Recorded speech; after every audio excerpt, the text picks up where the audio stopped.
Margaret Phillips asked her husband of 60 years as they sat in the third row of Elvis's Las Vegas concert. The question hit Adam like a physical blow.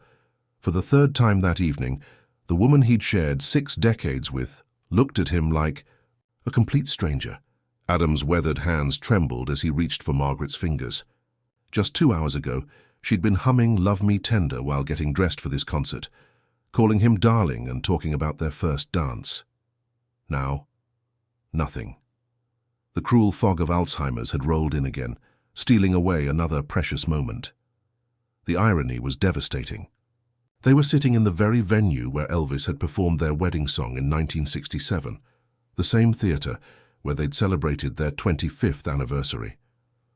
Margaret had chosen this exact date, circling it on their calendar months ago during one of her clear moments. "Promise me, Adam," she'd whispered, gripping his hand with surprising strength. "Even if I don't remember, I promise you'll take me." Elvis took the stage to thunderous applause, but Adam barely noticed. He was watching his wife's face, searching for any flicker of recognition.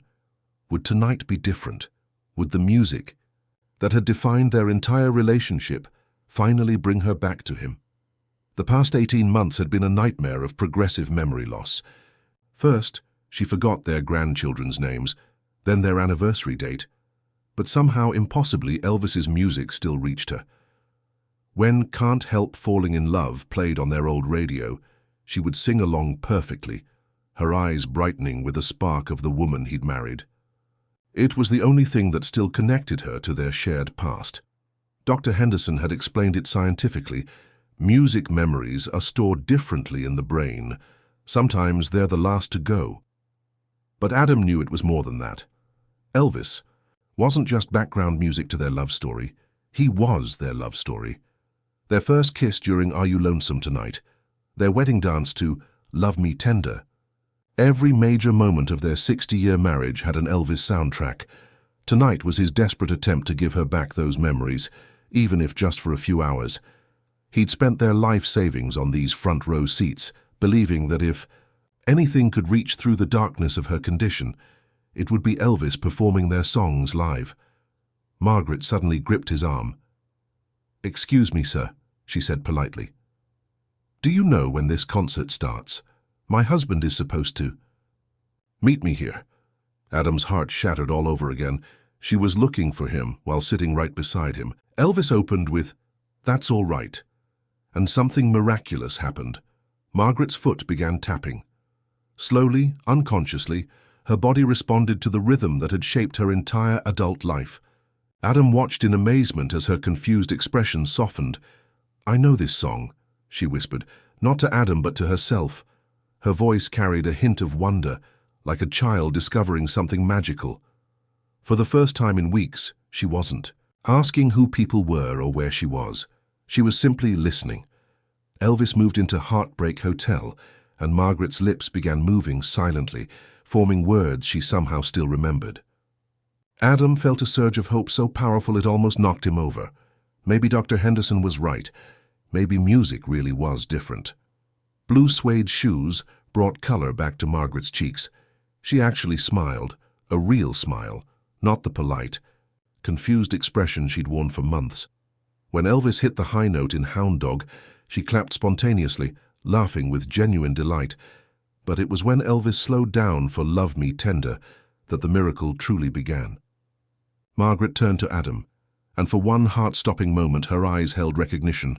Not full understanding, but something deeper.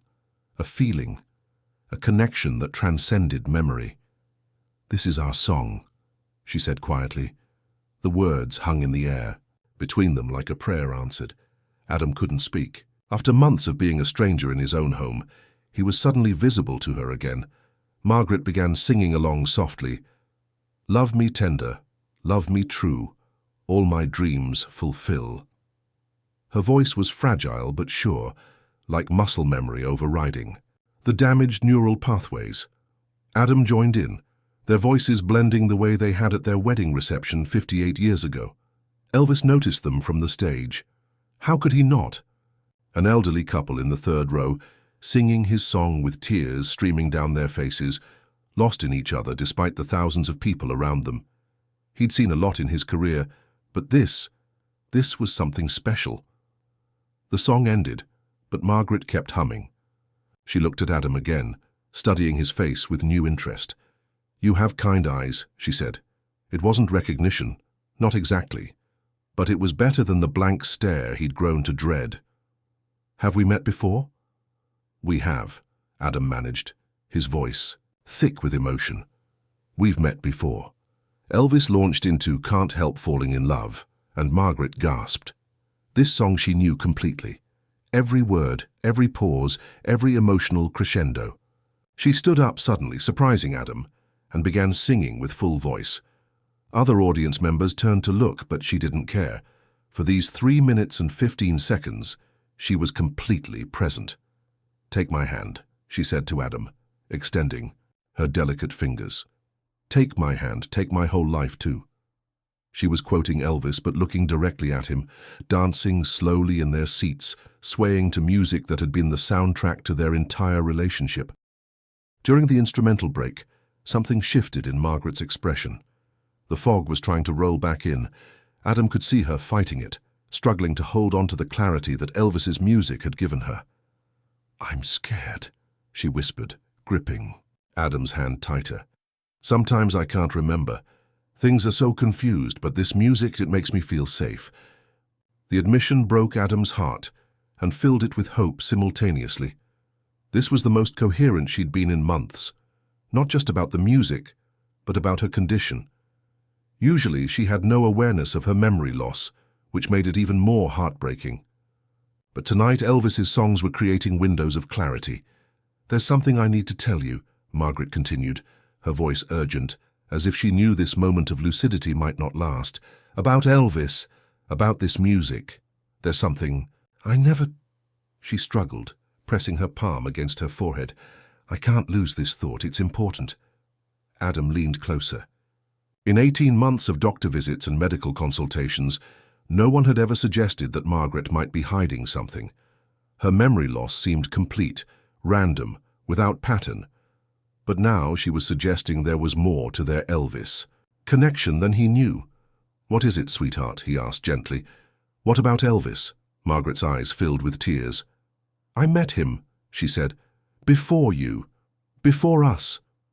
I never told you because I thought you'd be jealous, but I met him in 1954 before he was famous, in Memphis, at Sun Records."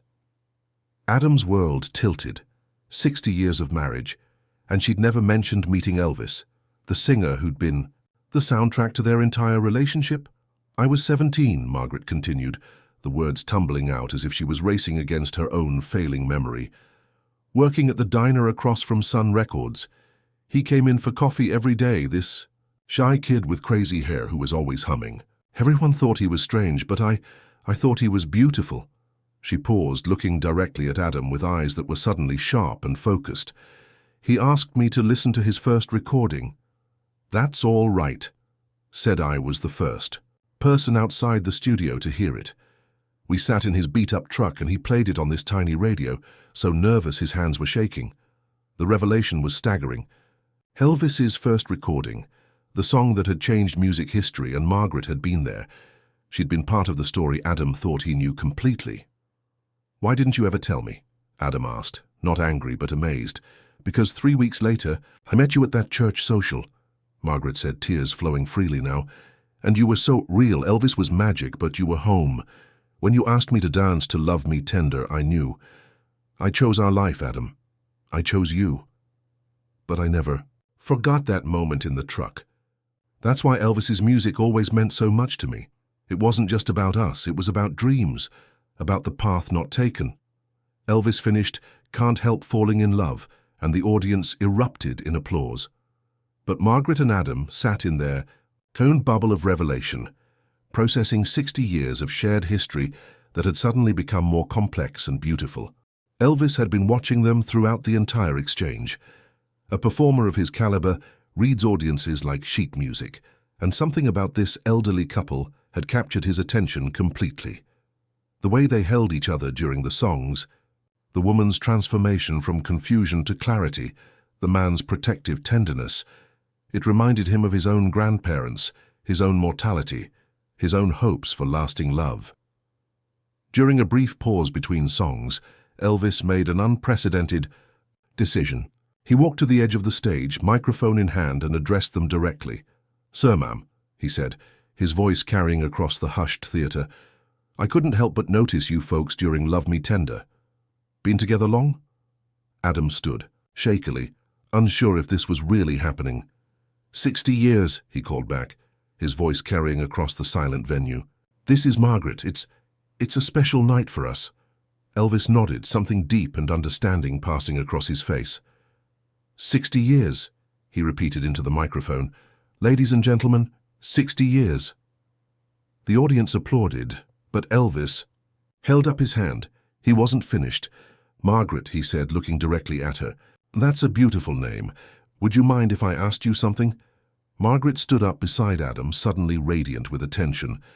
The stage lights hit her silver hair, and for a moment she looked exactly like the 17-year-old girl who'd listened to Elvis's first recording in a beat-up truck 70 years ago.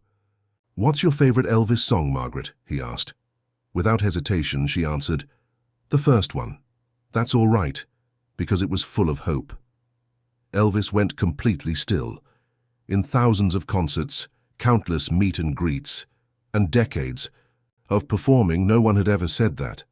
Most people picked the love songs, the hits, the crowd pleasers, but Margaret had chosen his very first recording, the one that started everything, and she'd explained why with perfect clarity. "You know," Elvis said slowly, "that was my first recording. July 5th, 1954, Sun Records. Not many people remember that one." Margaret's smile could have powered the entire theatre. "I remember," she said. "I was there." The admission sent a ripple through the audience.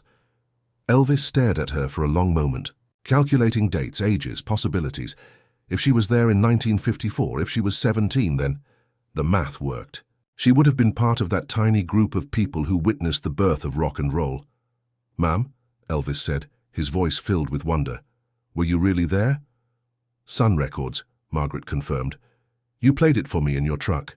Your hands were shaking because you were so nervous. You asked if I thought it would amount to anything." Elvis laughed, a sound of pure amazement. "And what did you tell me?" "I told you it was going to change everything," Margaret said. "And then I told you to never stop believing in the magic." The theatre was dead silent. Everyone understood they were witnessing something extraordinary, a connection across decades, a full-circle moment that transcended entertainment and touched something timeless about human connection and the power of music. Elvis wiped his eyes unashamedly. "Well, Margaret," he said, "I never stopped believing. And you know what? Tonight, you've reminded me why I started in the first place." What happened next would be talked about for decades. Elvis stepped away from his microphone, walked down into the audience, and made his way to Margaret and Adam's row. Security moved to stop him, but he waved them off. This moment belonged to something bigger than protocol. He knelt beside Margaret's seat, taking her weathered hand in both of his. "Margaret," he said quietly, though his words carried in the acoustically perfect theatre, "I want you to know that meeting you tonight, remembering that day in 1954, it's the most important thing that's happened to me in years." Margaret looked into his eyes with complete clarity. "And I want you to know," she said, "that even when I can't remember my own name, I remember that truck, I remember that song. I remember believing in you." Elvis nodded, understanding more than she could possibly know. His own struggles with purpose, with meaning, with the weight of fame, they all seemed lighter in the face of this woman's unwavering faith across 70 years. "Would you do me the honor," he asked, "of helping me sing That's All Right? One more time, like we're back in that truck?" Margaret's face lit up with pure joy. "I would love that." Elvis returned to the stage and launched into the song that started it all. But this time, Margaret sang along from the audience, her voice clear and strong, carrying the melody she'd heard before the world knew Elvis's name. The entire theatre joined in, but really, it was just two people sharing a moment across time. As the song ended, something remarkable happened. Margaret turned to Adam with complete recognition in her eyes. Not just the flickering awareness she'd shown earlier, but full, complete understanding. "Adam," she said, using his name for the first time in months. "My darling Adam, thank you for bringing me here. Thank you for never giving up on us." Adam collapsed into his seat, overwhelmed. The doctors had said this was impossible. Memory didn't return like this. But then again, doctors had never accounted for the magic of Elvis Presley and the power of a love story that spanned 70 years. Elvis dedicated the rest of his concert to Margaret and Adam and to the power of love that lasts longer than memory. He sang every love song he knew, and Margaret remembered every word. More importantly, she remembered Adam. She remembered their life, their children, their grandchildren, their 60 years of shared history. The clarity lasted through the entire concert and followed them home. For 3 beautiful weeks, Margaret was completely herself again. She cooked Adam's favorite meals, tended her garden, called their children by name, and danced with him in their living room to their old Elvis records. The doctors called it impossible, but Adam and Margaret knew better. Some connections run deeper than medical explanation. Some love songs are written in the soul itself, and no disease can truly erase them. When the fog finally returned, and Margaret asked, "Who are you?" Again, Adam had a different answer ready. "I'm the man who loves you," he would say. "I'm the man who will never stop believing in our magic." And sometimes, just sometimes, when Elvis's music played softly in the background, Margaret would smile and say, "I know that song. It's full of hope."